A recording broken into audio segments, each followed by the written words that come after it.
Caparuchinha de cor azul atopou un lobo verde cantándolle un blues a unha ra azul celeste que o río chimpou e atopou un salmón rosa xogando mus nunha tablet moi borrosa.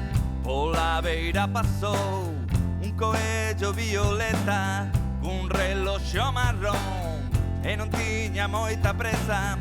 Un xastre apareceu rodeado de xigantes, botaron a correr na procura de elefantes. Este é un conto ao revés, nada é o que semella ser. Este é un conto ao revés que non ten cabeza nin pés. Caparuchinha de cor azul xunto co lobo verde cantaronlle un blues a todos os presentes.